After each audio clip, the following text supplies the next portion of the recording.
Ladies and gentlemen, welcome to the 11th edition of TWitWoW Request Live. John is here with me, and we have got a double review for you folks today.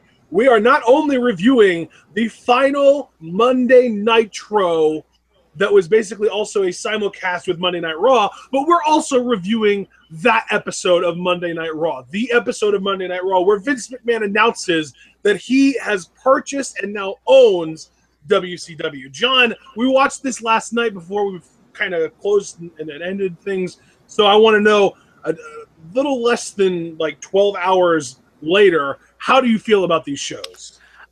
Brother, first and foremost, I want to thank, because this was Paul William Gregory's Patreon request, if I'm not mistaken. So I want to thank Paul for the request. Hope he's enjoying this review with a nice cheese and onion sandwich. All this time later, I got to be honest, 'cause I know I expressed to you last night when we finished the Nitro show that I thought it was pretty meh. But I mean, it would be hypocritical if I'm like, oh, the Monday Night Raw was so much better, because one of the complaints I had against the Nitro show was that I thought the matches were so short. But I feel like the Monday Night Raw matches really weren't much lengthier. In fact, I've pulled up 2 different tabs here that gave running times for each match on each show. Oh, nice. And yeah, they were pretty much like neck and neck with each other. Like the main event was only a little over 4 minutes. Like that's nuts to think about. However, I do feel like there was a better energy on the Raw show, which I mean is to be expected because that's the winning team, so to speak. So yeah, I would have to give Raw a slight edge. Plus, I will admit my bias comes in there, and I'll explain more of that when we get to the relevant stuff. But yeah, I'd give Raw the slight edge, but neither show was really exceptional to me, if I'm being honest. No, I actually agree with you completely. I feel like the big difference to me was definitely in the energy, because on WCW, before I say that, actually, the first thing I want to get out of here is both of these shows very much felt like they were in a rush. They were both very fast-paced, very breakneck, very much like, let's go from one thing to the next, to the next, to the next, and they all had short matches, and all the matches felt fast, and it was just very, it felt like it was fueled by cocaine or something. It was nuts. And that said, the vibe that we got from both of these shows was very different. We had almost an angry vibe from the WCW broadcast. It felt like they weren't going out there with something to prove, like they were angry, that they were like set out to be like, you know what, even though we lost, we still want to prove that we're the better brand, even if we didn't lost the financial war.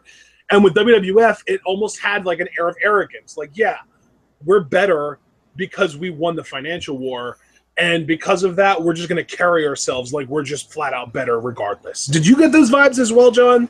I don't know if I necessarily got those vibes, but what I really liked about what you said was invoking the term rushed, because I especially felt that on the Nitro show. Yes. It's like a guy would get a victory that would seem like a big deal because, 1, it's the final Nitro, and 2, maybe even in some matches there was like some backstory there, and it's like a second later they're cutting to the next thing. It's like they could never really let the guy or the winner or what have you marinate in their moment. You couldn't let it breathe, is how I would put it.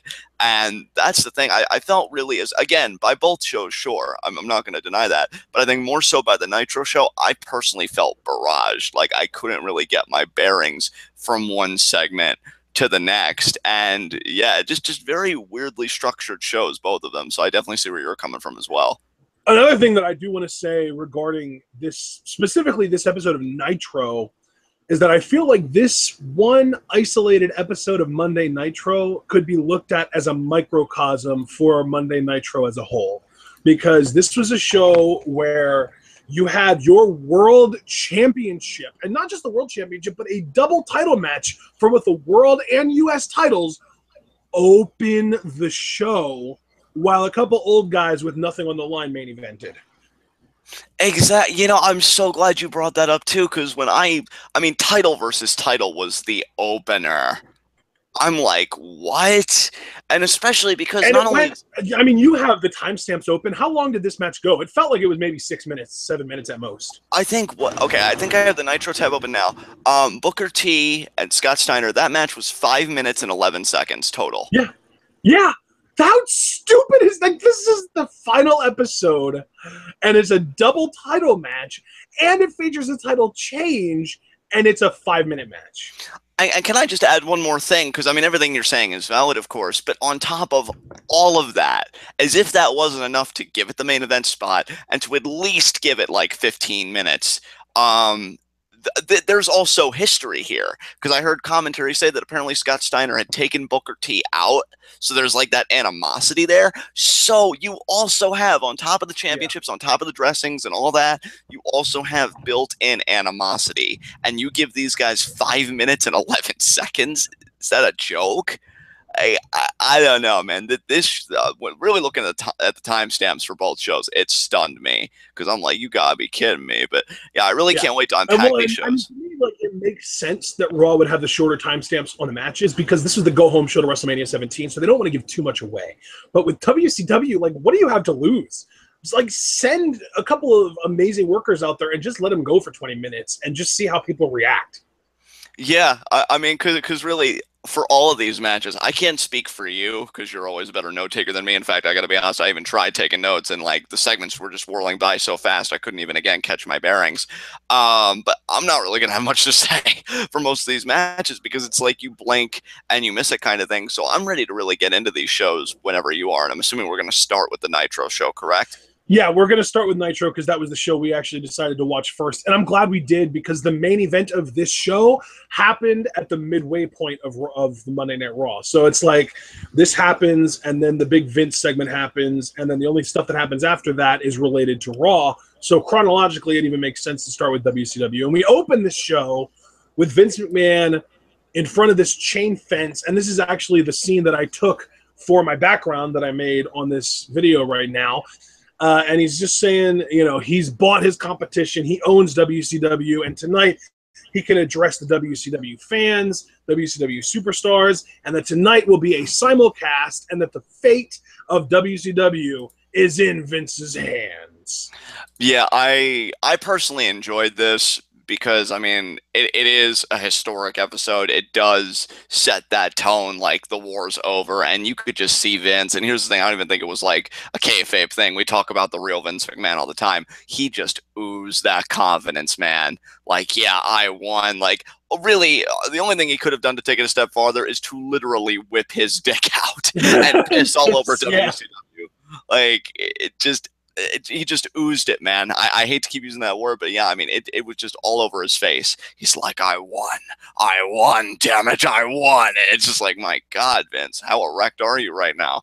Not as erect as he would be later when Trish Stratus showed up. Oh, God, those segments. Yeah, but for now, this was good stuff. Do you have anything you want to say about this? Vince... what I love so much about the way that they handled this initially is that they built Vince up as this massive douchemonger, and by the time we found out what actually happened with the WCW brand, which again was a kayfabe angle, but still, it made Shane McMahon seem like this huge hero, and you just got this impression that, like, wow, Shane really is a good guy. He's going to save WCW. And then, obviously, it ended up turning out that, like, no, this was all just an angle for the WWF to kind of incorporate WCW into their programming over the course of a year and a half or so. Yeah, and I mean, this is it, man. What you and I are reviewing today is the catalyst of so much discussion of how they could have done it better, the potential for something like this. And instead, now I'm not necessarily saying this is my view, though I am sympathetic to it. It's more of just that kind of self-masturbatory behavior. I'm going to put my son in there. It's going to be represented by my company guys, you know, the new WCW and ECW, so to speak. And we're going to do this whole thing. And this is where it really all started. And it's crazy to think about. But yeah, Vince addressing, it was a fine address. You gave your thoughts. I've really got nothing else to add unless you do. We can move on. Okay, well, I guess then we can move on, because up next we had Ric Flair opening the show in front of the live crowd. Big promo talking about the history of WCW and everyone that he's faced and all the people who have made WCW what it's known as today and all that stuff. And he kind of hypes up the first match, and then we get right into Scott Steiner versus Booker T. I'm I'm very curious if you even really have any thoughts to give what you thought of the Ric Flair promo, because I just have a feeling you and I may feel differently about this, because I know I had something I wanted to say, but I was curious if you had any thoughts you wanted to share about the promo first. No, I mean, the promo was just Ric Flair being Ric Flair and overhyping in-ring quality and talking about all of his past feuds and going for the nostalgia pop and shit. That's just what I've grown used to from him at this point. And see, I figured you'd say that because I came to a conclusion last night watching this, and before I go any further, let it just be known that I actually did really like this promo. But I came to a conclusion about Rick that the way he cuts promos, you're either gonna love Ric Flair, and even if you don't necessarily hate Ric Flair, you're just kind of look at him with a kind of bewilderment. And I've gone back and I've listened to all Ric Flair promos. Still one of the best to me. I'm not even going to mention the TNA one because we all know that's like God status. But when he's feuding with Triple H and he's talking about, 2 plane crashes and struck by lightning and he's punching himself and he's bleeding. And it's like, that is Ric Flair. And you're either going to love it or you're going to hate it. I wrote initially, honestly, though, that version of Ric Flair to me is a lot more entertaining than this, because this was just him like pandering. Honestly, that's about it.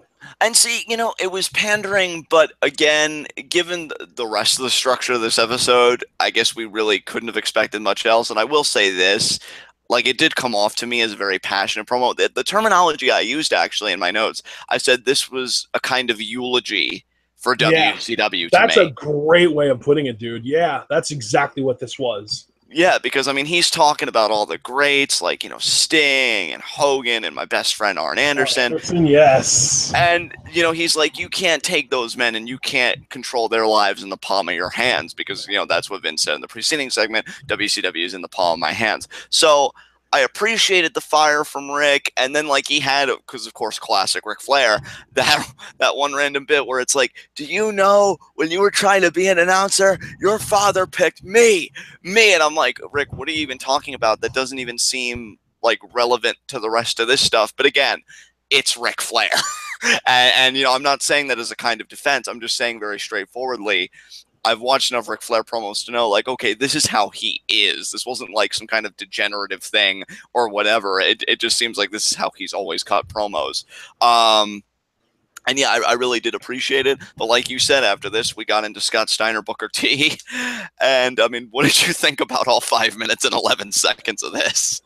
I love some of the like terminology that we were getting from this, because we got the Steiner line and we got the bookend, of course, and just some of like the custom move names that some of these guys had was just cracking me up. But like at the end of the day, it was like you said, it was 5 freaking minutes. What even is there to say other than Booker T won with the bookend? It's such a shame too, because even though, I mean, you know me, you know my wrestling history. I think our audience knows my wrestling history well enough. Like, I completely missed the boat on WCW, and I won't make any bones about that. But even so, I don't think you had to be a WCW fan or a WWF fan to appreciate a very basic and like well set up story. I wish we would have gotten a video package before this highlighting their history, because again, Scott Steiner apparently took Booker T out, and there was animosity between Harlem Heat and the Steiner brothers, unless I misunderstood that.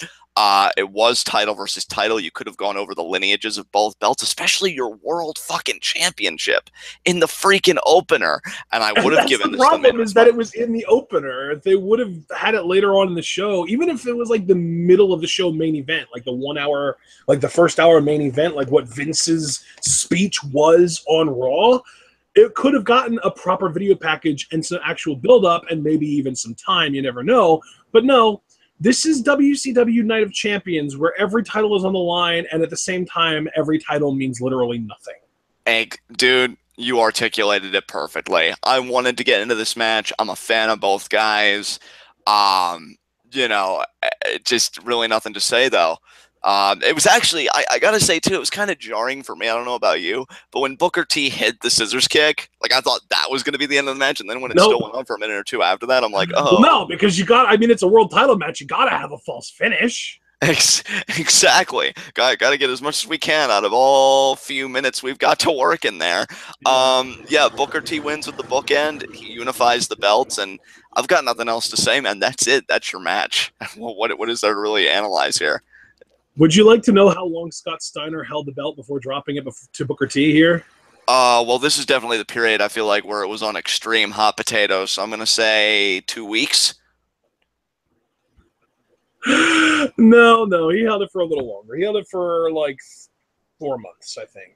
Okay, well, actually, that's not bad, because I know there was a period, again, where it seemed like a title change was happening every week or every other week. I mean, to be fair, Scott Steiner was like continuity, holding it for 4 months, because prior to that, Booker T held it before that as well for 55 days. And prior to Booker T getting the title, guess who he beat for the title on October 2nd of 2000? Wasn't that Jeff Jarrett? No, that was Vince Russo. Oh, okay. I mean, you're right. He beat Jeff Jarrett, but the previous champion was Vince Russo. And Vince Russo decided he was not a wrestler and didn't want the title. But Vince Russo beat Booker T in a steel cage match to win the title. Okay. And then Booker T got it back in a match with Jeff Jarrett. And prior to that, prior to Booker T, Kevin Nash held the title for 20 days before dropping it to Booker T after holding it for 8 days. So prior to Scott Steiner, the next championship run prior to Scott Steiner's 4-month run from November to this show, the last run before that lasted more than 3 months, which, I mean, I'm not really setting that high of a bar, but the last title run, WCW World title run prior to that ran longer than 3 months was Goldberg in, you know what, I'm not even going to say it, I want you to tell me, what year did Goldberg hold the title for 3 months? 3 months? For longer than 3 months, it would be. It was closer to 6 months, really. Was it the year 2000? No, I wish, because that would mean it was more recent. But no, it was 1998. Oh, Jesus Christ. And then the title run lengths were 8 days, 69 days, 28 days, 15 days, less than a day, 13 days, 63 days, 1 day, 62 days, 43 days, 29 days, 27 days, 1 day, less than a day, 76 days, 8 days, 1 day, 12 days, 8 days, 7 days, 1 day, 6 days, less than a day, 41 days, 50 days, 20 days, 8 days, 7 days, 55 days, and then Steiner got the belt for 120 days. Yeah, they deserve to die. I mean, the really sad thing is Vince Russo was only around and booking for like one of those 3 years. Like he really wasn't around for long enough to ruin the company in that time. Jesus Christ. Yeah. Like, what? Oh, dude, I don't even know. Do you have anything else you want to say about this final WCW World title match, which is the fucking opener? I mean, for what it's worth, after beating Scott Steiner for the title, Booker T held the title for 4 months before eventually dropping it to Kurt Angle on a WWE show. Oh my God, well, at least they didn't completely punk him out, I guess. But the funny thing is, after Booker T's 120-day run, now this is in WWF, eventually to become WWE, the WCW World title was held for 6 days, then 20 days, then 63 days, then 15 days, then 34 days, then Chris Jericho unified it with the WWF title. So really not that much better than what WCW was doing. Oh my God. Unless Vince was trying to intentionally channel WCW's booking and be like, you know what, this is the WCW title, so we need to hot potato it like they did, so that when we unify it with the WWF title, people will remember it for what it really stood for. Damn it. What a fucking shit show. Dude. Yeah. And like the crazy thing too is that, like, I mean, then we had Vince on the phone with an attorney making fun of the city WCW was holding their last show and talking about how it was this beer hall and shit. But then our second match was Kaz Hayashi and Jimmy Yang versus 3 Count versus the Filthy Animals in a #1 contender match for the Cruiserweight Tag Team Championships, a belt that had only existed for 8 days at this point. 3 minutes, 38 seconds, by the way. Thank you. 3 minutes, 38 seconds for a triple threat match. Or you can triple threat tag team match at that. Now, I never want to speak for you, but I'm actually going to go out on a limb here because I watched this, you know, obviously with you, and I just had it in my mind that you probably really didn't like this match because I know you hate finisher fests, and that's how this came off to me. So did you like this match? Did you just like, what the fuck about it? How did you feel about it? I didn't even know it was a finisher fest. I guess I wasn't paying enough attention to catch any finishers, or I just didn't know what these guys' finishers were. All I know is that Ray won with like a springboard leg drop to, was it Hayashi that he beat, or was it, no, it was Evan Courageous, right? I don't even remember who he beat with the freaking springboard leg drop. He pinned Shannon Moore with the guillotine leg drop off the top. Oh, it was Shannon Moore. Okay, well, see, that's the thing. I actually know 4 of the 6 guys that were in this match. I know Jimmy Yang because he went on to become Jimmy Wang Yang in WWF, in WWE, obviously. I know Shannon Moore, and then Kidman and Mysterio, obviously, I know about. Kaz Hayashi, I feel like I have a weird like familiarity with, but I don't remember him. And Evan Courageous is just a literal who to me. Yeah, like, I just looked at this, and I recognized Kidman. Ray is weird without the mask. Like, I just, you know, I had just a little bit of that. I knew Shannon Moore. Yeah, I was curious what you thought of that, because, yeah, Ray got unmasked in WCW in, like, 99.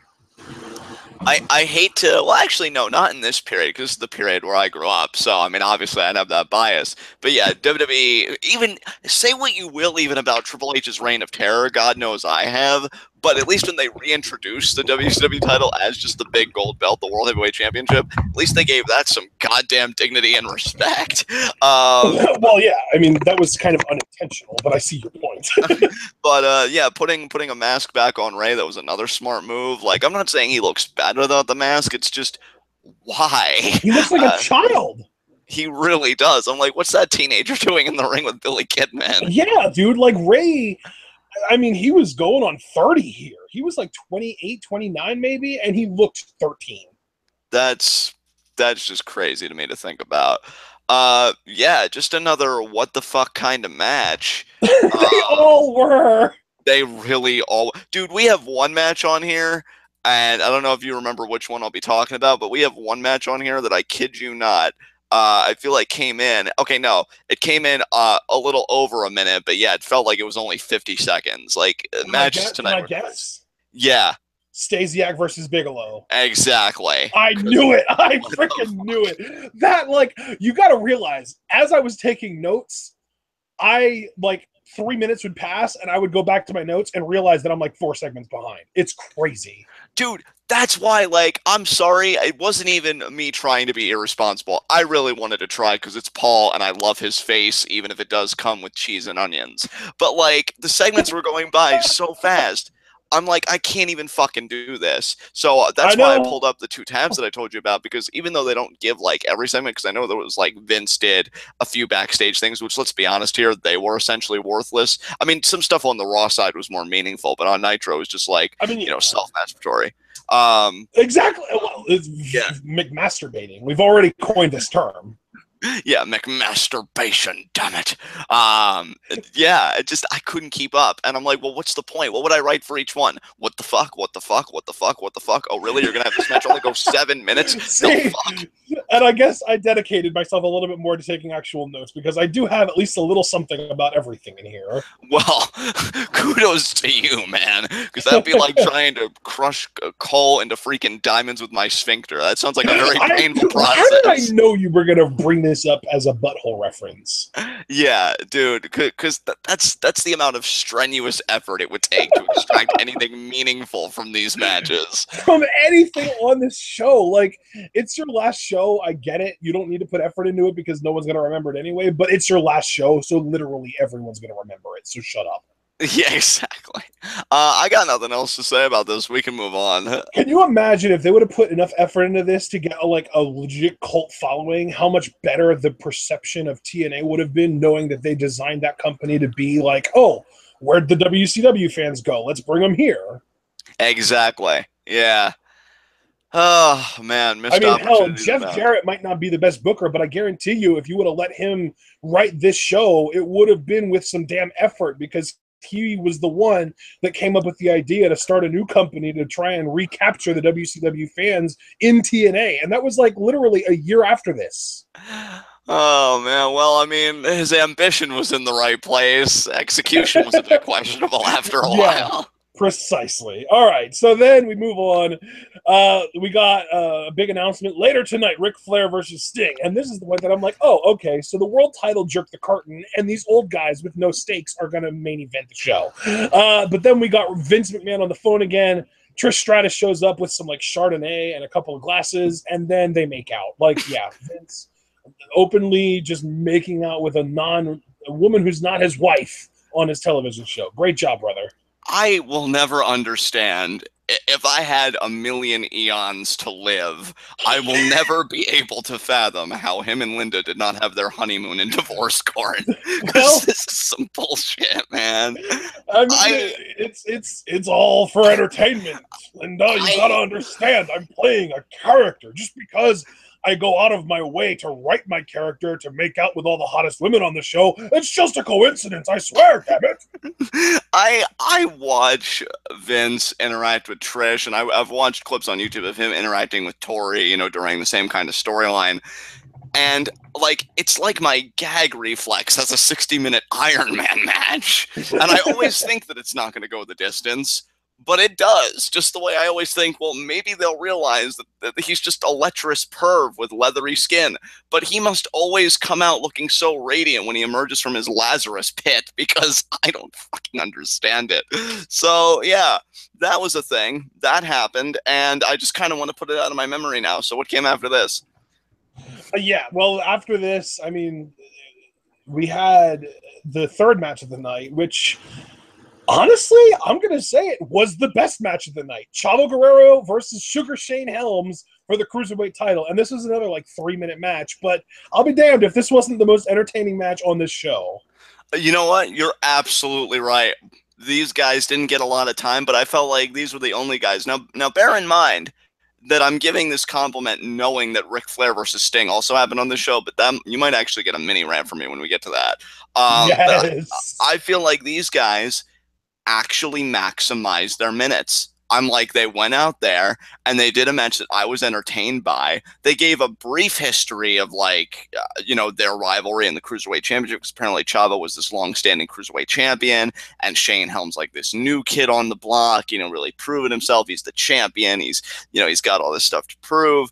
And they go and they have a great outing. And I love the tease at the end, because Shane Helms used the Vertebreaker at the time, which I think is really fucking cool. It's a finisher.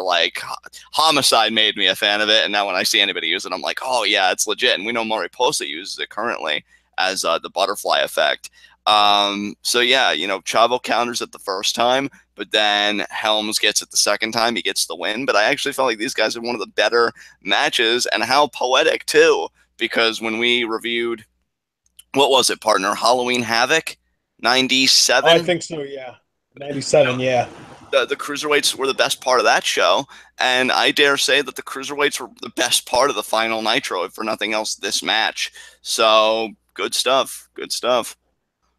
All right. Well, I guess we can move on, right? Yeah, absolutely. Okay, so then we had a Booker T promo, which was really just pointless because he already had his match and he already won the title, so why would we bother showing this now? But he basically, I don't even remember everything that he said as far as anything substantial goes, but I know that he closed with what I'm assuming was his catchphrase at the time, which was, "Don't hate the player, hate the game." Yeah, because that precedes his theme music, too, on his entrance theme. And, can I also point out the irony that he's saying hate the game, knowing what would happen to him 5 years later? Dude, honest to God, I was thinking the same thing last night, and I'm like, is that in poor taste? And then it wasn't even 5 years later either, was it? It was 3 years, 2 years later, maybe. Three, yeah. Maybe. Well, it was in 2004, right? So 3 years later then. Yeah. It was WrestleMania 18. 19. It was 19. Okay, so it was 4 years later, but still, or no, it was 2 years later. Where's my math? This is 2 years later. He was getting buried by the game on WrestleMania. So see, this because Scott Steiner lost earlier in the night, so he wasn't able to help you with the Steiner math. Math got buried tonight, John. Math got buried. It's a shame for us all. Where's Mark Schoeneman? I know he's got a weep about this too. I know. Isn't he a collegiate, got a master's in some kind of mathematical field? Yeah, he makes me feel self-conscious. But wow. What did we... That's another insecurity for another therapy session. But what came after this? Well, after this, we had our fourth match. Or no. After this, Michael Cole asked Vince McMahon about WCW fans. And, of course, he got his opportunity to shit on them, too. He's like, how do you feel about your job security? Get out. Vince is very cranky before he's had his Metamucil, so... Yeah, of course. A nice piece of fish. And then we move on to Lance Storm and Mike Awesome versus Chuck Palumbo and Sean O'Haire, a.k.a. what the hell even is this right now? Oh, I love... I gotta be honest. And you gotta appreciate that Lance Storm was already using his Can I Be Serious for a Moment gimmick that he would later rediscover in WWE. Dude, I was corpsing when he said that. I wish I could have grown up, like, watching Lance Storm, because I've seen this now. And, of course, who could forget in WWE Lance Dance when he had the dancing gimmick? And this is just a guy that, like, is just serious 24/7 to me. So when he's like, "Oh, can I be serious?" and it's like, "Well, what's your other setting, brah? Like, what were we experiencing prior to this?" I was just dying. It really shouldn't have been that funny, but it just hit me like, "Wow, this is WCW. This is great." But yeah, I mean, again, what was this tag match? I think the story, if I'm not mistaken, was didn't Lance's team, like Team Canada, become #1 contenders last week? So you got to cash in that title shot because you ain't going to be around after this. Yeah, exactly. And, well, then the thing is, too, like, doesn't Lance Storm feel like the ultimate outlier in this group? Like, you've got Mike Awesome, Chuck Palumbo, and Sean O'Haire, all big, bulky, athletic dudes that can move but aren't the best in-ring workers. And then you've got Lance Storm, who's maybe 6'1", maybe 220 at most. No personality, no athleticism, just a really good, solid technical wrestler. Like, he is the ultimate outlier in this match. Dude, completely agree. That's actually an excellent point. Excellent point. But yeah. I feel like Sean O'Haire was like, talk about the ultimate, like, missed opportunity in pro wrestling. Because this dude was like 6'5", 260, and he could do a moonsault, and he could talk to a degree, even though, from what I understand, he wasn't as good on a live mic as he was in pre-tapes. Like, damn, why were you not better? And it passed a few years ago, but still, like, so much upside there that was just never realized. Well, dude, here's the thing with Sean O'Haire, right? Now, what I'm about to say, everybody should understand that it doesn't come with much experience because, again, the era I grew up, I only knew him from, well, I didn't tell you anything that you didn't already know, vignettes. Right, and he was supposed to be with Roddy Piper in that run, too. And I remember Roddy backed out last minute.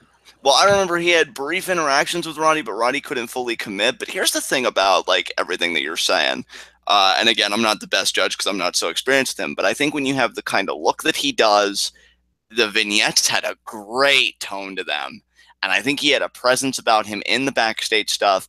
So to me, you know what I always talk about here on the podcast, when there's a character, especially that I really like, you accentuate the positives, you hide the negatives. I don't understand why we couldn't have had him do a lot of backstage stuff, and then maybe for the live stuff, you get a mouthpiece, even if you want to call that mouthpiece like a disciple or whatever, or somebody that's like following your teachings or that was liberated because you showed them the way or some fucking shit like that. And they're, you know, kind of your mouthpiece. Like, I feel like the vibe that he gave off when I was growing up with that gimmick, looking back on it now, that could have been a main event level gimmick. I just don't really think it got handled too well. And then, of course, like you said, a few years later, he unfortunately passed. But yeah, I mean, seeing him and Chuck Palumbo, you know, looking ripped, having that build and that look, they kind of steamroll Team Canada. Not really much to say. And then they retain the tag team titles. So again, another quick match with, you know, bare bones to work with. But can we get a timestamp? Yes, I was actually looking at it earlier. This was 3 minutes and 21 seconds. Oh my God, it's just nonstop. Yeah, yeah. And it gets worse because, well, maybe we had a backstage segment before this, but what came after this? I don't have any backstage segments listed. I just have us getting right into Stasiak Bigelow. Jesus Christ. The best part about this, and I don't mean this to be... Ending? No, I wasn't even going to say the ending. Best thing about this, and you know what, I know it's going to come off as sexist, and normally I'd fight it, but fuck it. But the best thing about this was Stacey Keibler. I've always had a soft spot in my heart for Stacey. I kid you not. Like, I loved her in her WWE run. She even had a better... She was Miss Hancock? I think I do remember that briefly. Holy shit. But she even had a better storyline than this shit when she had the whole Tess Scott Steiner storyline, and that was still hot garbage. But I still felt more sympathetic to her in that storyline. This shit was about a fucking tattoo. What? She called Stasiak the Mecha Man, and I'm sorry. Like, I know I'm gonna come off as a massive prick here, but I cannot take Sean Stasiak seriously because he's meat, dude. That's all I can think of when I see him is, oh, that's meat. He used to run with PMS. And see, it's funny, dude, because we both have our own like shitbag associations because you're saying he's meat and I'm looking at it and I'm like, oh, he's that guy that hears voices on Sunday Night Heat. Oh so my like God, that was him too. Jesus, Stasiak. And yeah, then there was Planet Stasiak.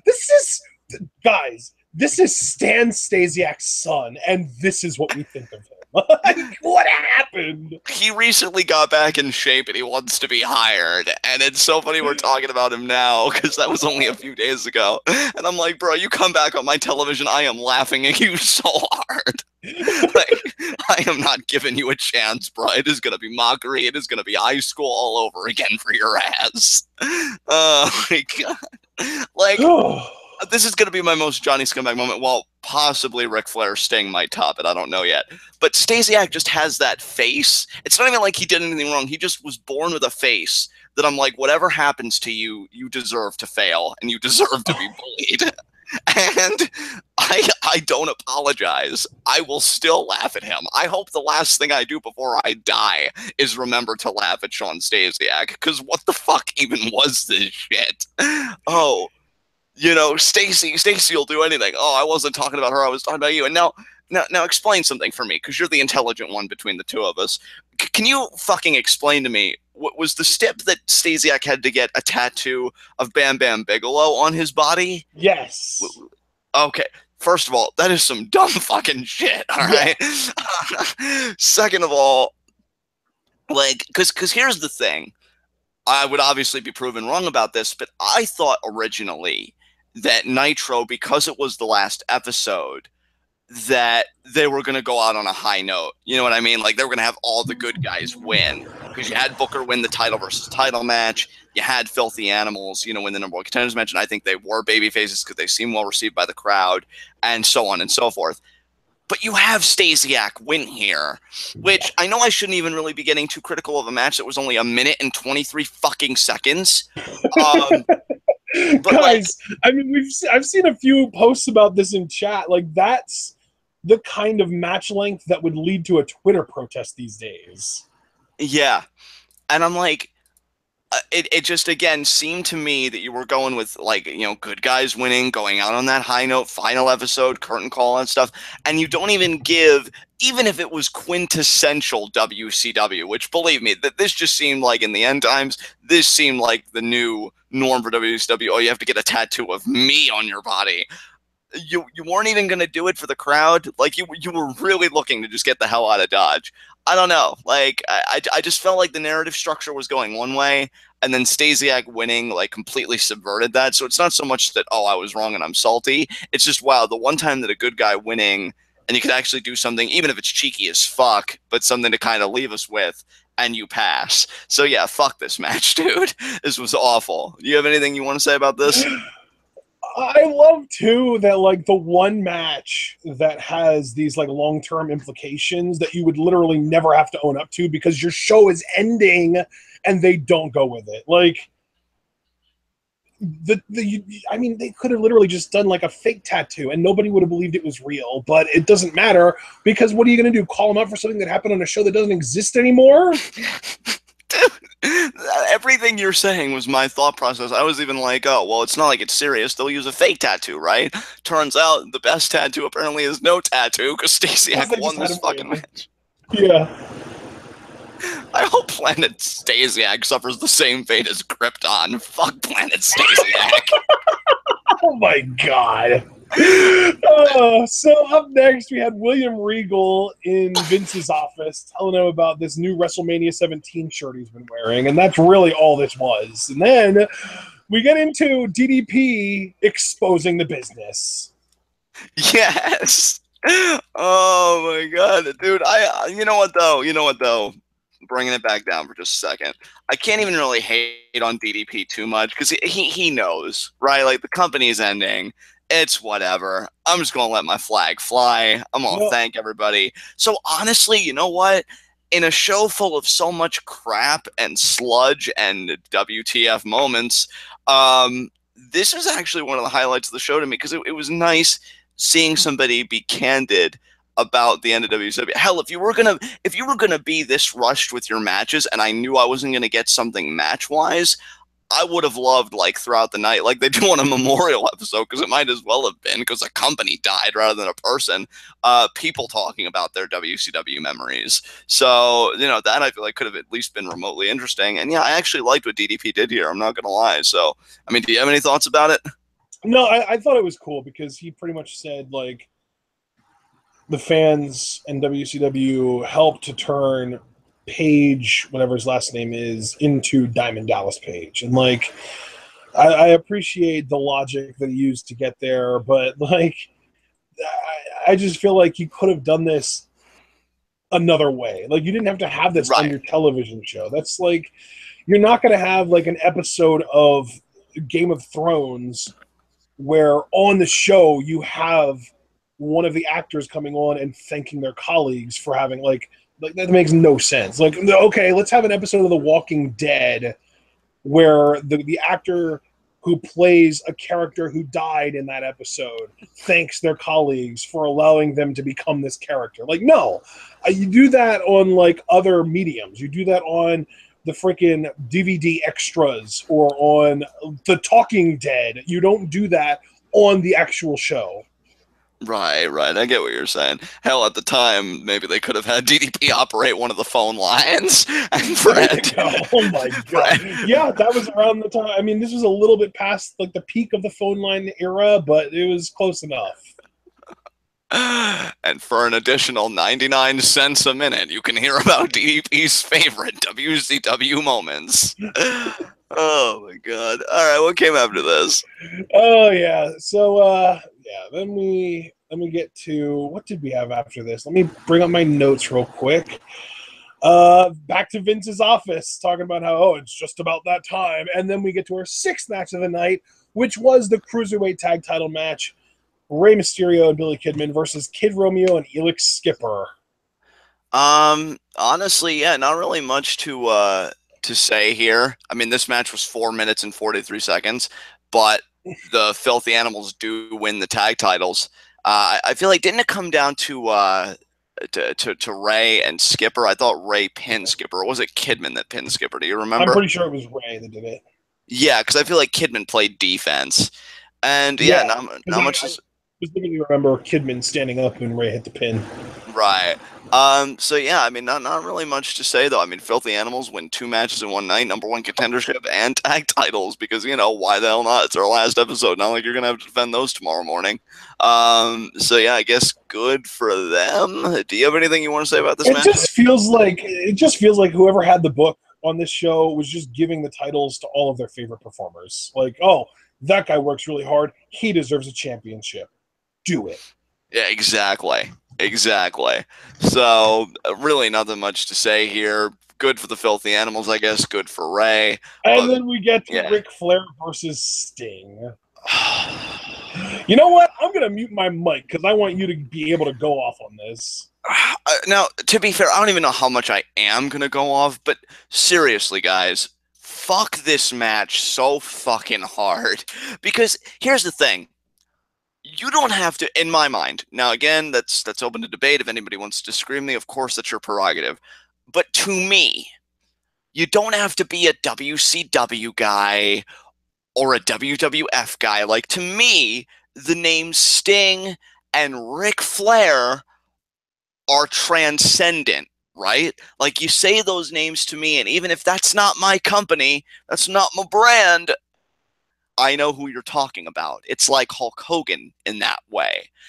And again, I'm not familiar with the history of WCW, but Ric Flair even said, I didn't even need to, because one of the things WCW actually did right, you know, before they fucked it all up, was talk about how Sting, you were my favorite opponent, you were my best opponent, I want you one last time. So I'm like, man, you know, for Rick to say that, I didn't even have to see the wars between them. I was envisioning the wars between these guys because that's high praise coming from Ric fucking Flair, the same guy that'll get on any microphone and tell you about his Rolex and his limousines and the women he was with last night and how you cannot touch him in this business. To put Sting in that same class, you got to know, like, man, we're getting ready to see a barn burner. And I'm sorry, maybe this is me being nitpicky, but the first red flag, the first thing that was like, ooh, yeah, okay, was Rick wrestling in a shirt. You talk this big game, and I'm expecting to see, like, classic Nate attire or whatever, and you got a shirt on. Of course.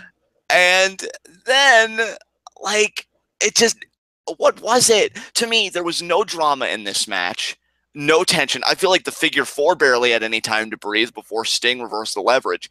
And then where I just wanted to explode, Sting gets the Scorpion Deathlock. And I feel like Flair taps out within seconds. Again, no tension. They didn't even do a spot, which, I mean, yeah, it still would have annoyed me a little bit, but I could have at least forgiven it if they did the spot where Rick gets close to the ropes, but Sting pulls him back into the center, you know? Yeah. And then Flair none of that. No tension, no drama, and yet these guys are supposed to be some of the cornerstones of this company. Again, Ric Flair on a live mic on this last episode of Nitro said, my favorite opponent, my best opponent. And they get, and let me, because I don't want to lie here if I'm on a roll, 7 minutes and 17 seconds. Now, I'm not saying every match has to be a fucking 30-minute barn burner, but Jesus fucking Christ, they didn't give these two guys any chance in my mind to tell a story, to do anything. Sting had a promo before this match where he's like, oh, well, you know, the one thing you know about Sting is that nothing's for sure, but you and I, Rick, we've done this dance before and we're doing it for the last time. So you made me believe, WCW, you sold me on the idea that these two guys gave a shit. And then Rick wrestles in a shirt and you call it at just a little after 7 minutes. Fuck you. Fuck you so hard for this, because I was actually looking forward to this. I'm not kidding. Because, like, I was thinking, man, Sting and Flair, that sounds awesome. It was shit. It was shit. You know, say what you will about how indie guys work these days. I know that's been a hot debate. At least they would have given me my fucking money's worth. And a lot of those guys that work together don't have half the history that Sting and Flair do. So they have no excuse. None. And you shit the bed. I fucking hated this. Honestly, I never thought that I would say that a match was like one of the worst matches I've ever experienced, like in the same category as like Jenna Morasca versus Sharmell or Sting and Jeff Hardy from, I think it was Victory Road. This was it. Sting has a bad habit of not showing up in big matches, doesn't he? Yeah, and like I don't even really blame Sting much for this. I don't know if like who had a hand in it, because all the matches were quick, to be fair. So there was a well-established precedent. But my thing is, this match is one of the worst matches I've ever seen for an entirely different reason as those other matches, and it's because you didn't have to be bad to me. Because I feel like if you've got Jeff Hardy strung out and if you've got two people with little wrestling experience, you know what you're going to get, and you deserve what you get, quite honestly. Yeah. So, like, this isn't necessarily the worst wrestling match you've ever seen, but it is easily the most disappointing wrestling match you've ever seen. Yeah, that would probably be a less caustic way to describe it, and more truthful, because it's like you have the history, you have the pedigree of the performers involved, you have everything, and then you just shit the bed when it comes to actually doing it. Difference between expectation and actuality that you've ever seen. Exactly. Like, again, I apologize for that mini rant, guys, but this match pissed me off so bad. I'm like, you're really going to do the WCW fans like this? Because, I mean, again, and another company, say what you will about ECW, but when guys were leaving, they'd actually let them go have the chance to have a barn burner. They didn't rush them out the door saying, oh, well, if you're leaving us, you've only got like 2 minutes. There would be times they'd have matches where the crowd would be chanting, please don't go. And I wanted that for these guys, for this crowd to maybe say like, oh, don't go, or don't die, or WCW or anything. Just rushed them out the damn door. And I'm just like, man, fuck that. So, yeah, I hated this match. I really, really hated this match. And if you have anything you want to add, floor is yours. Oh, no. You summed it up perfectly. This match was an abortion. Yeah. God damn it. God damn it. All right, well, then Vince's announcement came after this, right? I'm going to have you take the floor on this one since I prattled on so much for the preceding segment. Right. So what do you think about this? Vince had this big promo about his acquisition. He's signing the contract at WrestleMania on Sunday. He made this big announcement. I haven't signed the contract yet, but I'm going to on Sunday after Ted Turner himself walks it down to the ring and hands it to me. And then he starts testing the crowd on who he should acquire from the WCW brand, and he brings up Hogan, and it's woo! And then he's like, or maybe thumbs down to Hogan, and it's like they're intentionally going out of the way to be silent on that. And then he does Luger, and it's like half and half. And then he does Buff Bagwell, and the crowd explodes. Apparently, 2001 WWF fans loved them some Buff Bagwell. And then he does Booker T and Scott Steiner, and they also get big positive reaction. And then he brings up Sting, and he's like 75-25 positive negative. And then, of course, Goldberg is the big pop. But then Shane shows up on the Titantron and announces that the name McMahon is on the contract, but it is Shane McMahon because he has officially bought WCW. Vince's ego defeats him yet again. What? Yeah, I mean, this was whatever. I mean, again, knowing what we know now, I guess at the time, you see, it's funny, and I don't want to sound cynical or jaded, because at the time, I can understand how there would be intrigue. Like, what? The progeny has bought the company? What is this? But it's funny because when Vince was teasing those names, and he was teasing Ted Turner being at WrestleMania, I'm like, wow, if any of that stuff came to pass, the resulting storyline would have been all the more interesting. You know what I mean? Because imagine Ted Turner at WrestleMania, and he assists Shane, and he says, you know what? The enemy of my enemy is my friend. Because, I mean, Shane's McMahon, so Turner might hate him on that basis, but, you know, they realize his father is the real cancer here, so they can inoculate him together, and then you bring in the talents, and, like, yeah, they could have done something, which, honestly, they could have done something that to this day might have been one of the best wrestling storylines of all time. And what we got, here's the thing, I don't even hate what we got nearly as much as other people do, because I did enjoy quite a bit of it, but I can see why people felt jaded, especially like diehard WCW fans that are like, oh, well. That's the thing. The biggest problem with the invasion is that they never gave the invading brand the credibility that they needed in order to actually feel like competition. And I wonder if that was just hubris on Vince's side, or if a lot more guys, because I always knew like Sting, right, was like a prideful guy. Well, I mean, I think it was harsh. No, it was entirely Vince's ego, because it's not like he couldn't afford to buy out Kevin Nash and Goldberg and Scott Hall and Hulk Hogan and Sting contracts.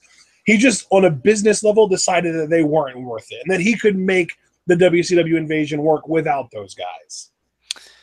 And work he did. I mean, again, to me, it wasn't atrocious, but I totally understand when people are like, man, fuck this. Because, like, how can you do an invasion?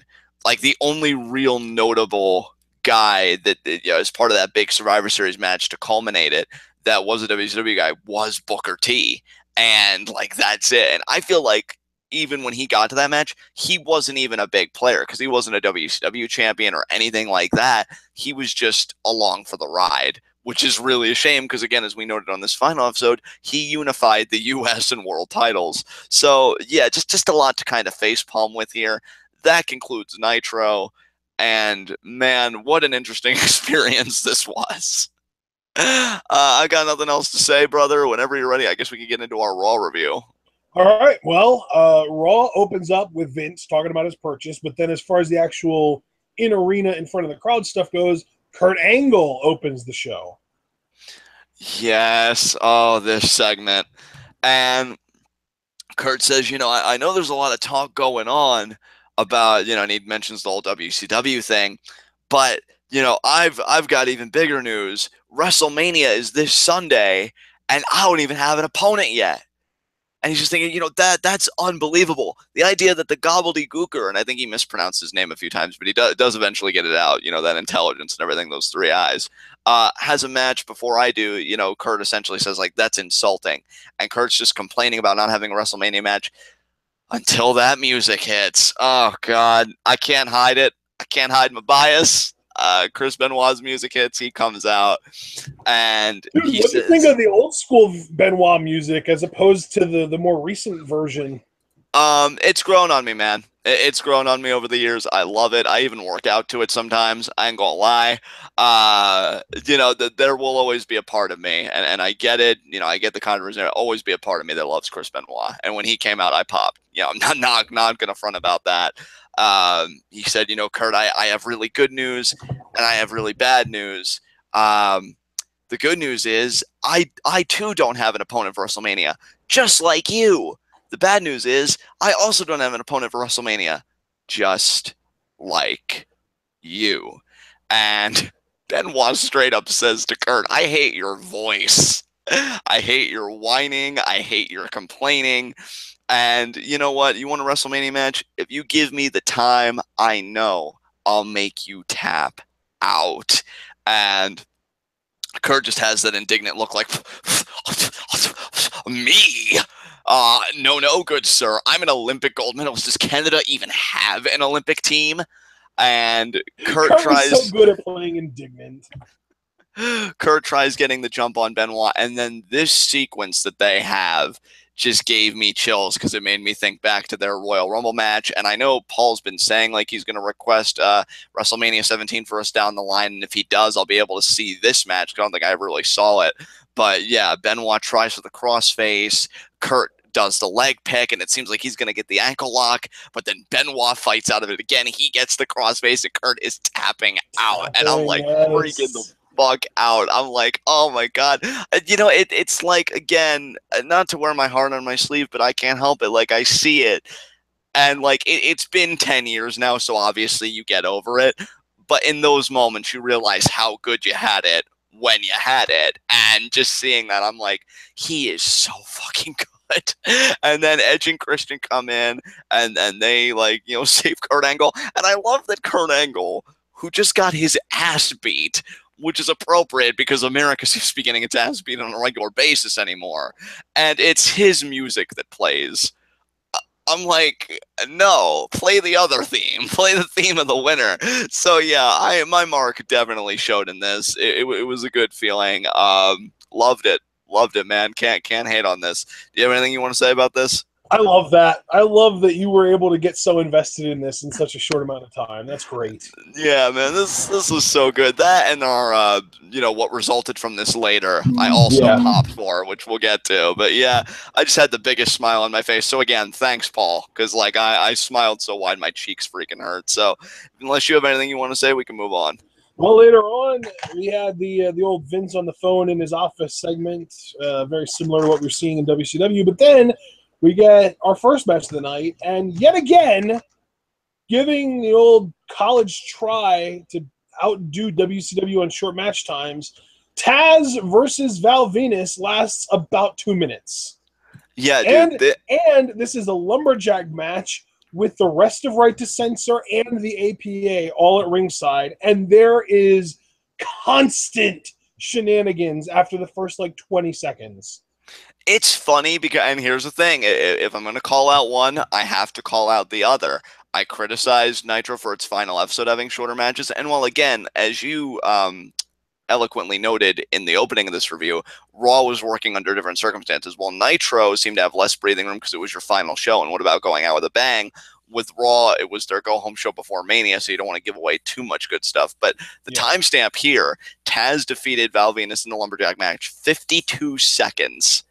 It was worse than I thought. I thought it was 2 minutes. It was under a minute. Jesus. Yeah, it was rough, dude. I really have nothing to say about this. Again, it was another blink and you'll miss it kind of thing. Taz is victorious. I like that they still had him kind of be a badass here. Him and Right to Censor does seem like a good mix. I feel like that's an underrated faction. I feel like in this day and age, it would fucking thrive. Like, if it was successful in this time period, I think today when you've got this whole, PC culture and oh, this and that, like all this stuff, that they'd be a killer faction. And you might even get a world champion out of the deal. Well, like, dude, I don't know if you really if it ever really caught on with you, but the right to censor was the WWF's way of kind of siphoning the heat from Vince and the writers to a faction for them going in a more kid-friendly direction. Because they weren't fully kid-friendly, obviously, but this was kind of that transition period from attitude to ruthless aggression, and they used RTC to really kind of siphon off all of the heat that they might have gotten for not doing some of the things you might expect them to have done in the Attitude Era. I was not aware of that. Look at you with the history of right to censor. We're going to see you in a tie soon. Dude, I lived through it. I was watching during this time. Yeah, it's just, I don't know, man. I feel like if you were to do the same gimmick today, whether you want to do it on the basis of WWE's PG or you want to do like a wider cultural thing, like we've got our finger on the pulse, this would work all over again. This really would be something I think you could recycle successfully, in my opinion. In fact, didn't we even talk about that on like a past podcast where we were like, oh, they could do, you know, like call out this match because we're all the people of color, or this doesn't represent my feminist needs. You know, like we the just RTC Muhammad Hassan levels of heat for sure. Telling you get a world champion out of the deal if you're really committed. But yeah, Taz wins. I got nothing else to say about this. More credible than Jinder, damn it. I know, right? Absolutely. So we can move on, dude. I have nothing else to say about this lumberjack match. Yeah, well, the 52 seconds that it lasted, yeah. So then we got William Regal in Vince's office, and they kind of do their thing. And then we saw Doink the Clown in the crowd, which was like a preview because they were doing this gimmick battle royal at WrestleMania 17. Like, first of all, I love that they literally just came right out and called it a gimmick battle royal. And second of all, I love that Paul Heyman explained away the insider term. Yeah. Actually, can I ask you a quick side question? What did you think about Paul Heyman on commentary? Because I quite enjoyed it. He was so good. Yeah. You know, I don't know if I would have preferred him to Lawler with JR, but he was damn close. Yeah, see, dude, that's the thing. Like, JR and King were my shit as a kid. Yeah. And, like, I don't know if I would have approved of Paul more, but, like, he would have worked for me. In an alternate timeline, had I grown up with Paul Heyman and Jim Ross, would I have had any complaints? Probably not, because he is so good at being a sleazebag. It's amazing.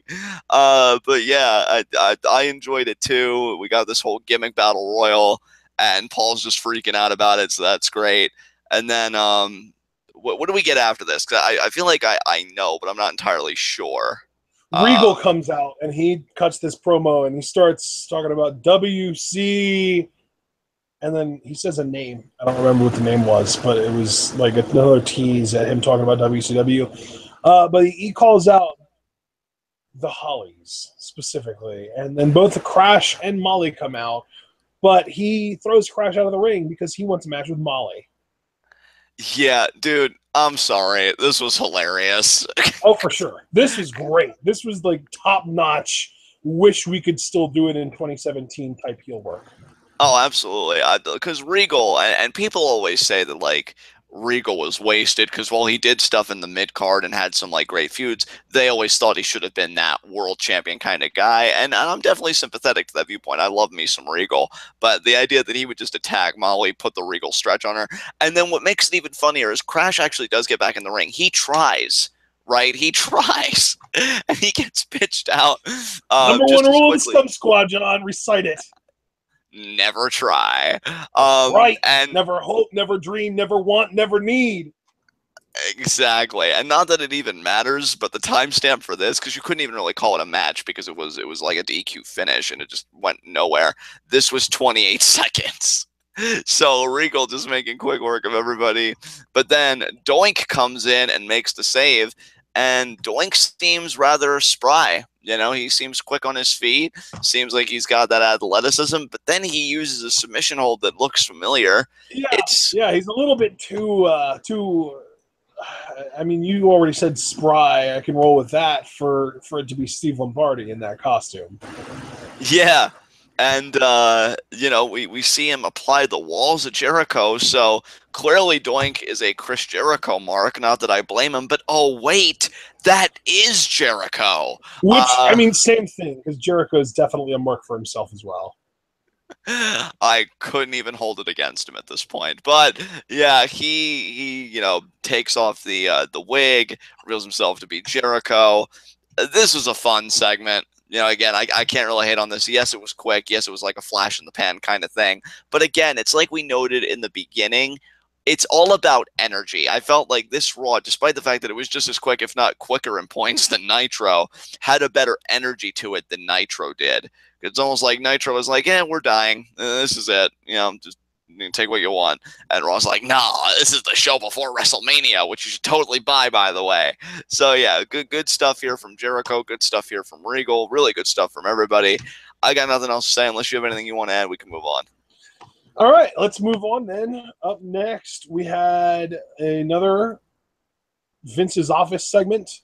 And this was probably the cringiest of the ones that we saw on WWF, because obviously the other one that was awful was him literally making out with Trish. But here he talks about Goldust and how Goldust actually wanted to get breast implants and how crazy that would be. And then he looks at Trish's chest and he goes, to get such big, soft, voluptuous, sultry breasts. And then he goes and I think he motorboated him or something. I don't know. Oh, God. Oh, God. Sorry. My gag reflex just had another Iron Man match. I apologize. Nothing really to add. I just think his whole existence is a waste of a Cialis, but that is just me. And, you know, when he finally croaks, which hopefully isn't that far off, it's going to be a very interesting memorial on the Diva side. Oh, dear God. All right, we can move on. We can move on.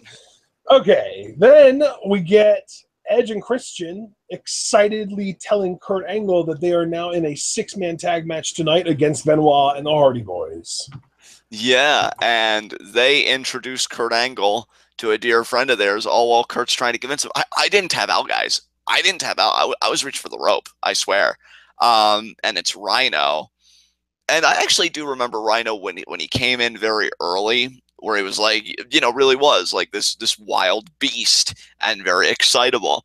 And he's like, oh, Kurt, it's such an honor to meet you. Huge fan. Just got to let you know, anybody that's a friend of these guys is a friend of mine. I'll bleed for you, Kurt. I'll bleed for you. And I'm like, shit. You know, I don't want to give Rhino too much credit. I don't. That's not my intention. But between this, the Rhino clause that I know had you dying on that one Talking Smack, and some of the stuff we've seen him do on Raw, I wonder if Rhino has like this underrated charisma about him. I don't want to give him a mic for 20 minutes, but I feel like in these spurts, he's actually very entertaining, at least to me. So I quite enjoyed this. Do you have anything you want to say to about me, this? This more tells me that he would be like a really good novelty act, which is kind of what he's always been, but maybe just underused. Right, exactly. Yeah, I can appreciate that for sure. Yeah. All right. Well, so like you said, Rhino is now in the equation. But then we get this weird, awkward interaction where it's JR having like a sit-down interview with both Austin and The Rock at the same time. And like he's trying to ask one of them if they were okay with teaming with the other one, and they just kind of cut each other off, and we really didn't get anything out of it. But then we go to Jonathan Coachman trying to get info from Deborah, but of course she says now's not a good time. So just literally 2 segments in a row that give us literally nothing. Yeah, and it was confusing to me because I would get context later.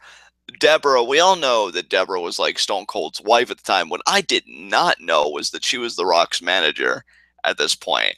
Because like I remember the WrestleMania 17 match, all that stuff, all that hullabaloo, but that was one minute piece of the puzzle I was not aware of. Like, oh, Rock is actually her representation. That's interesting. So yeah, Deborah waves it off, and you know, I think they try again later with her, and yet it's still essentially the same thing. So it's just building up. Can The Rock and Stone Cold coexist in this tag match? Find out tonight.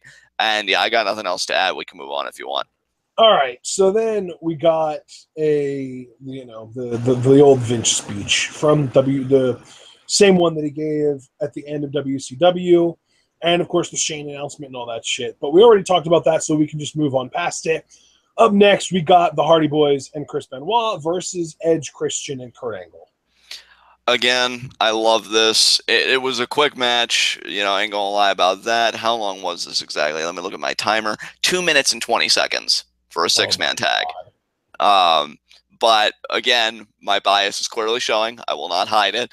Why I loved it was the finishing sequence with, you know, Benoit just German suplexing people, and then the sequence he had with Christian to get the crossface in, and Christian taps out like a bitch, which was amazing. Just again, big smile on this face right here. And also to give the segment proper credit, at least in the post-match, because they were hyping up TLC 2 at Mania, Hardy's, Dudley's, Edge, and Christian.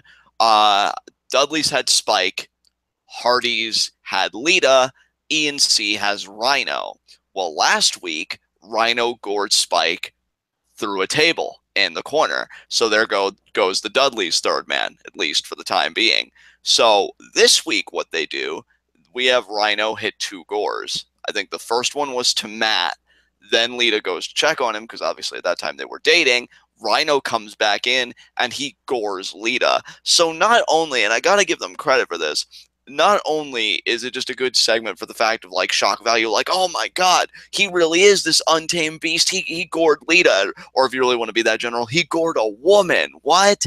But it also works from a narrative standpoint because everybody else is bringing backup, but ENC is taking care of that backup one by one until they're going to have the man advantage with Rhino in their corner. Yeah. So I actually did appreciate the post-match for what it was able to accomplish. Do you have anything you want to add?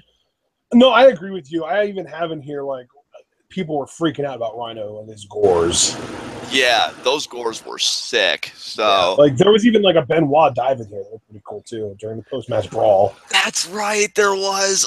And dude, I gotta be honest. Again, and this is the downside of being a Benoit fan after how everything went down. When he was going for that dive, I'm like, please don't pull a Booker T. Please don't, because I still remember that suicide dive where he hit the announce table hard in that match with Booker T. And I'm like, please don't do that. So then when it looked relatively safe, I'm like, oh God, why couldn't we just get that from you all the time? God damn. But yeah, so that was a relief. But yeah, good stuff. Yeah, man. And like all I could think of when I was watching this was the new freaking ... dive meme. I know, right? God damn. Like, oh, even one of the best, if not the best technical wrestler of all time did a dive. Right.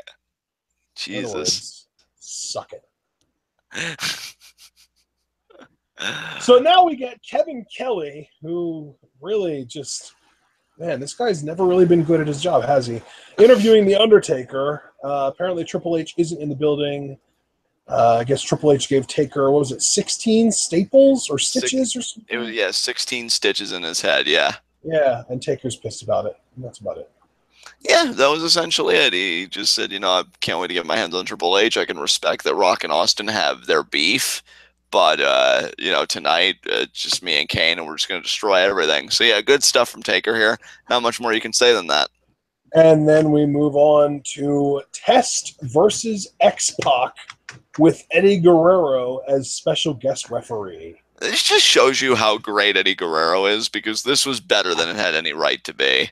Like, I actually was kind of a Test fan. I am sort of in that camp that, to a degree, I feel like he was underrated because I liked how he worked as a big man. I mean, listen, it's really unfortunate that he passed at such a young age, but at least he's been reincarnated in the form of Big Cass. That's true, and they might actually go all the way with Big Cass. Only time will tell.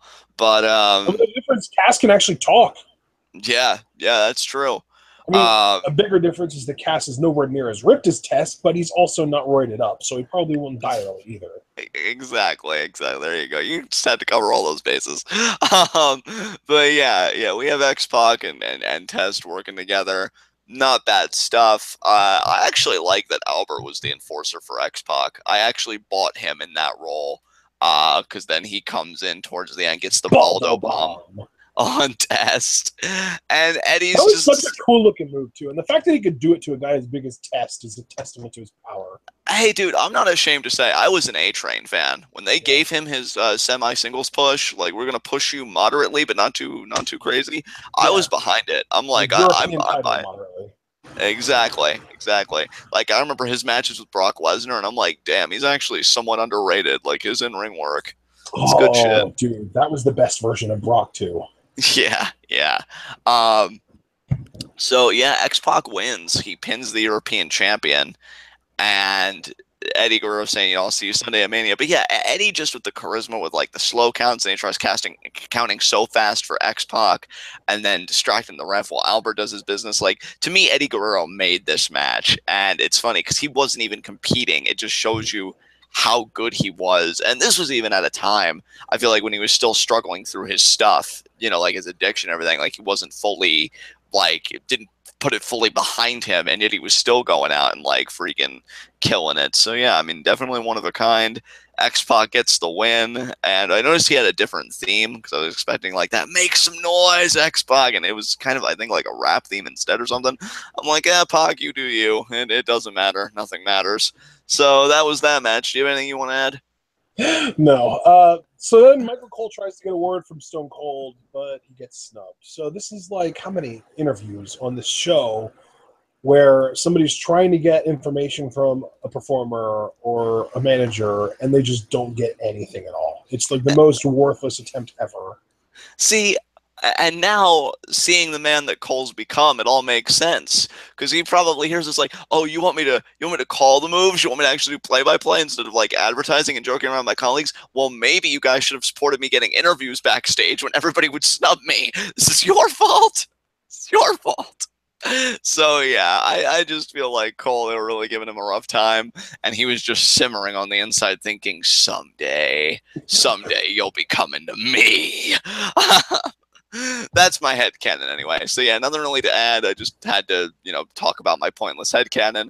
So if there's anything you want to add that's actually substantive, we can move on. But then in what was probably the most interesting segment of the night, if you already knew about the WCW purchase, Mick Foley is in the building, and he comes out to the ring, and he wants to be the special guest referee of a WrestleMania match. Or I think he actually just says that he wants to be a part of WrestleMania. Right. But then Vince comes out and tries to kick Foley out of the building because he fired him, damn it. And apparently on a late December, I think it was like December 4th, it ended up being, Mick signed a shit ton of legal documents when he was still the commissioner of WWF. And one of the documents says that he is allowed to be the special guest referee of any WrestleMania match that he wants. And what did he choose? Vince McMahon versus Shane McMahon. And I just love how pouty Vince is about this, because then we get a segment with him later backstage. Trish is gone. Probably wasn't going to come anywhere near him, knowing the foul mood he was in. And he tries eating one of the strawberries, and he spits it back out because apparently it was like, nasty or whatever. So it's like nothing's going right in Vince's world, which means everything is going right in mine. His suffering was delicious. I enjoyed the mix segment. I've always enjoyed him on the mic, and he certainly wasn't bad here.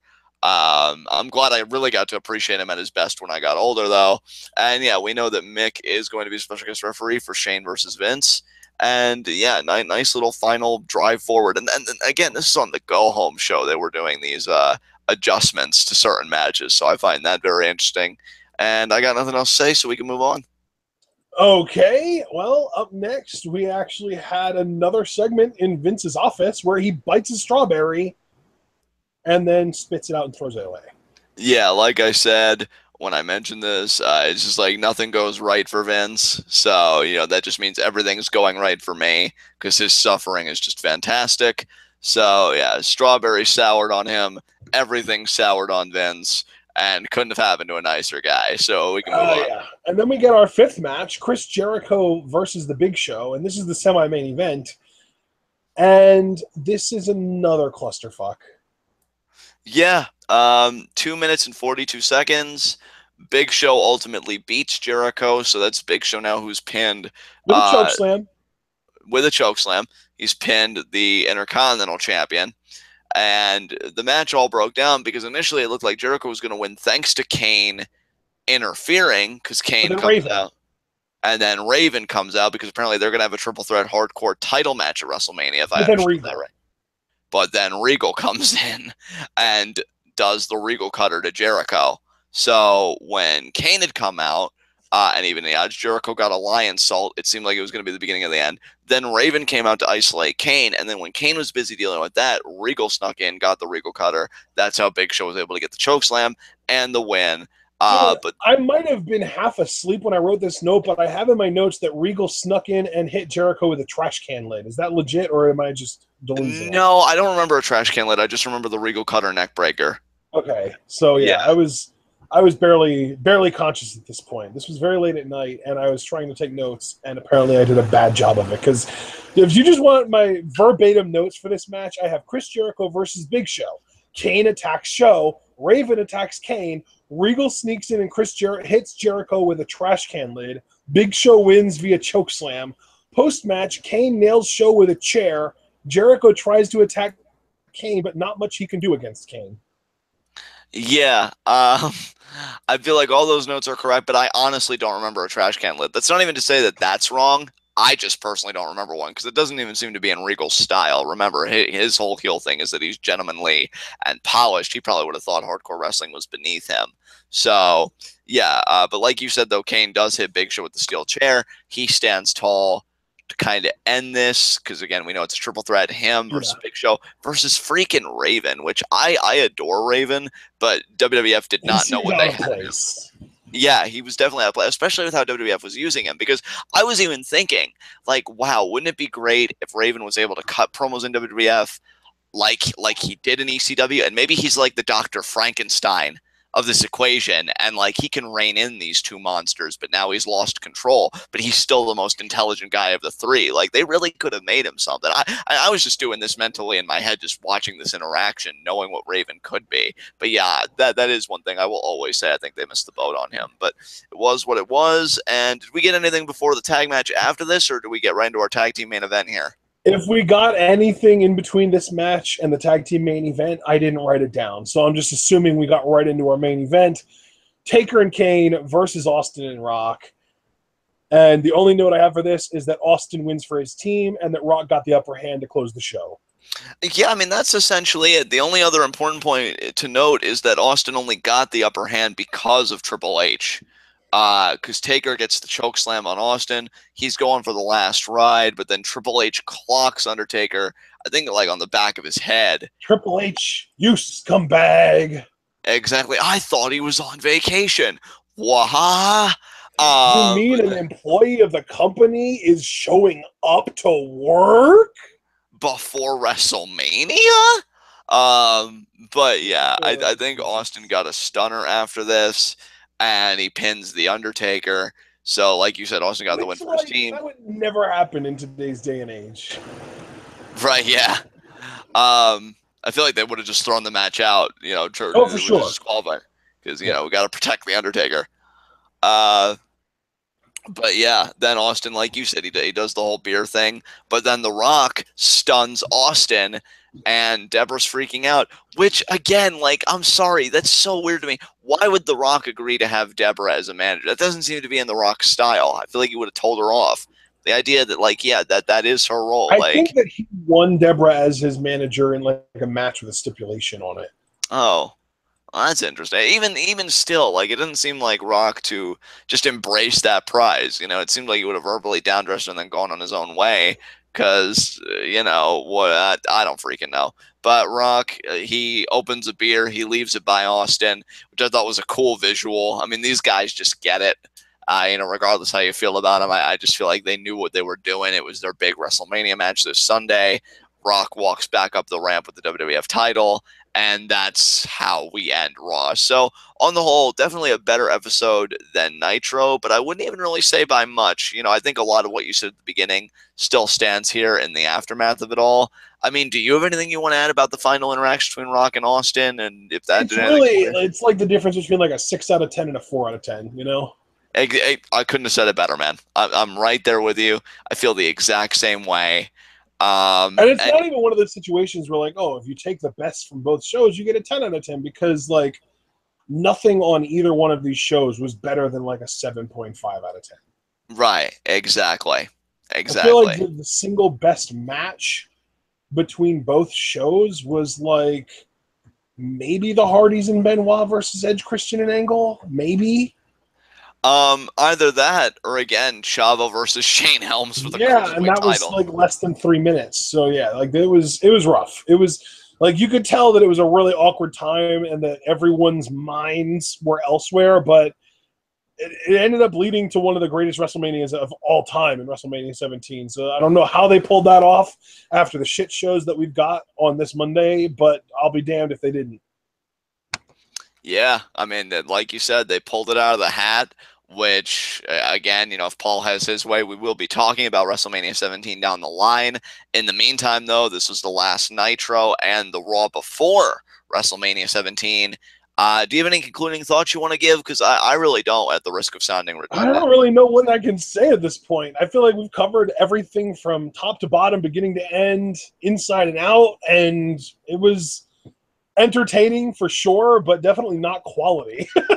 Yeah, you know what? That's really, I think this just proves that, like, the WWE/WWF elitists that are like, oh, it was always the better product, don't really have a pedestal to stand on. Like, they're completely talking out their ass. It's exclusively confirmation bias because, well, they won the financial war, so they have that to stand on. But that's really it. Because, like, I feel like every time we go back and watch an older episode of WCW or WWF, they're highly similar in a lot of ways, with the only, like, minor differences being in who the faces are that are being given these opportunities. Exactly. You know, I guarantee you, if we would have been doing this in 1996, we would have been ECW guys through and through. Oh, yeah. Yeah. And it's funny you mentioned that, dude, because sometimes I do wonder, like, if I was focusing specifically on the Monday Night War. New Japan, now that I think about it, because that was around back then, too. Oh, yeah. But sometimes I do wonder about myself. If I was operating within the binary of WCW versus WWF, what side of the Monday Night War I would have chosen had I thoroughly exposed myself to both. Because I'll tell you what, when we watch, like, quality WCW, it is really good shit. Like, I don't want to downplay it. Like it is very entertaining.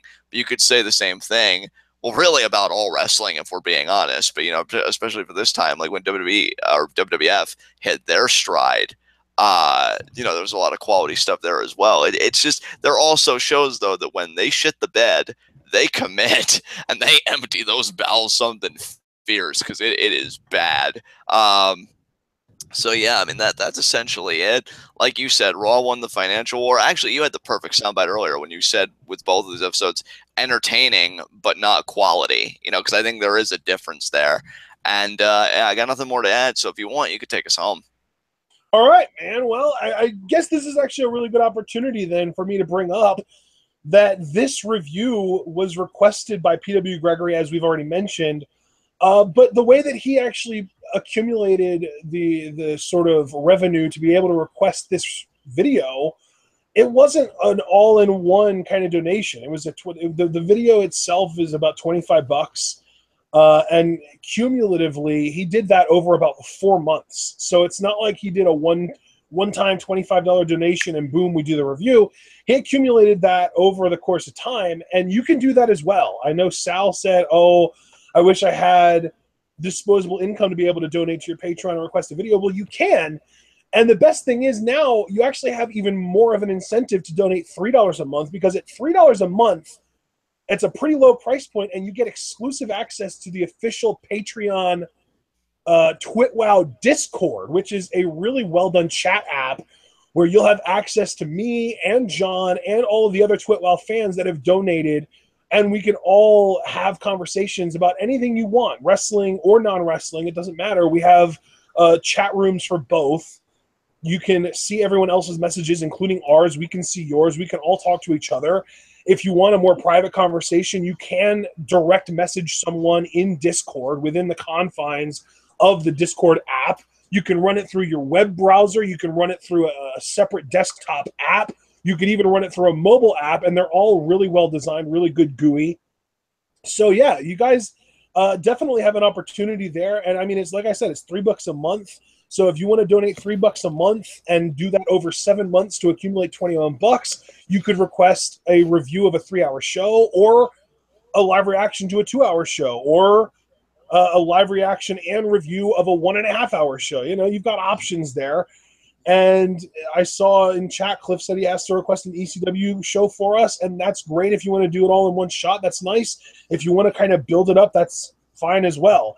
So we have a TWitWoW Patreon requested review coming up in July of a women's wrestling show requested by Jackie, a.k.a.